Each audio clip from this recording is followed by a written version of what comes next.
dalam pemerintahan demokrasi, di Indonesia demokrasi. Di dalam demokrasi dibolehkan orang demo. Ada aturannya, ada undang-undangnya, dibolehkan untuk demo. Bahkan penguasa mengatakan minta di demo, kalau nggak demo kan nggak tahu dia di mana kesalahannya. Dan itu ada videonya. Jadi penguasanya minta untuk di demo karena apa? Dia nggak tahu kalau dia tidak demo di mana kesalahannya.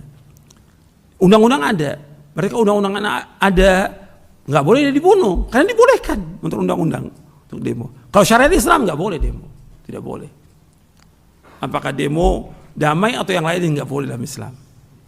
Ini syarat Islam kita bicara. Sekarang ini undang-undang nggak boleh kan ketika demo itu diizinkan. Sebelum demo ada izin atau tidak? Ada izin.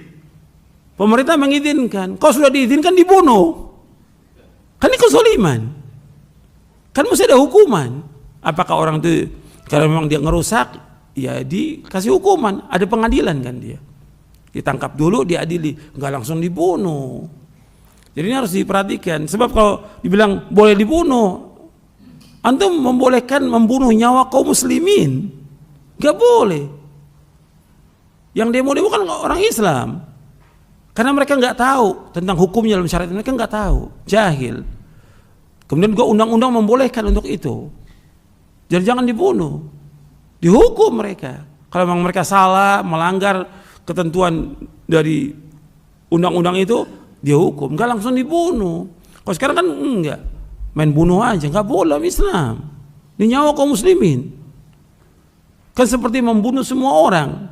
Antum ketika bunuh orang, ini kerusakannya besar. Pertama, antum membuat keluarganya jadi apa? Anak-anak jadi apa? Yatim. Istrinya jadi janda. Orang tua kehilangan anaknya. Saudara kehilangan saudaranya. Berapa orang tuh dikorbankan dengan sebab itu?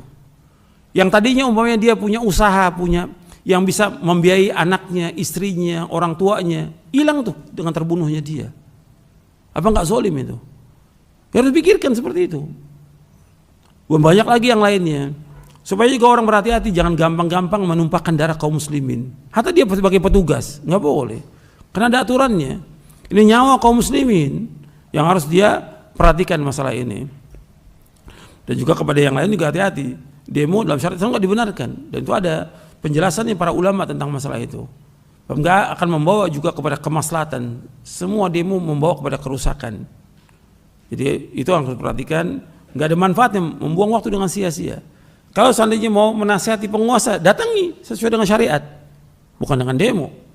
Datangi penguasa seperti yang diperintahkan dalam Al-Quran, diperintahkan dalam hadis Nabi SAW. Kan orang yang paling jahat di muka bumi, yang mengaku sebagai Tuhan, lu banyak membunuh manusia, siapa? Firaun. Allah menyuruh Nabi Musa, Nabi Harun mendatangi Firaun, menasihati Firaun. Ini paling zalim itu. Mengatakan dia sebagai Tuhan, ana rabbukumul a'la. Allah mengatakan kepada Nabi Musa dan Nabi Harun, idhaba ila fir'auna innahu tagha faqula lahu qawlan layyinan la'annahu yatadhakkaru Aisyah. Adalah kamu pergi datangi Firaun itu. Kemudian katakan perkataan yang lemah lembut agar dia ingat atau dia takut kepada Allah. Jadi disuruh mendatangi, mengingatkan, bukan dengan kasar, bukan dengan caci maki kepada penguasa, nggak boleh. Mencaci maki penguasa nggak boleh. Depan umum atau menjelek-jelekan dia nggak boleh dalam Islam. Ini Firaun, tagut, tetap Nabi Musa dan Nabi Harun disuruh datangi Firaun, kemudian menasihati dengan cara yang baik. Disuruh untuk mengucapkan kalimat la ilaha illallah. Kemudian dinasihati dengan baik untuk takut kepada Allah. Jadi seperti itu Islam. Saya pikir cukup sampai di sini kajian kita. Mudah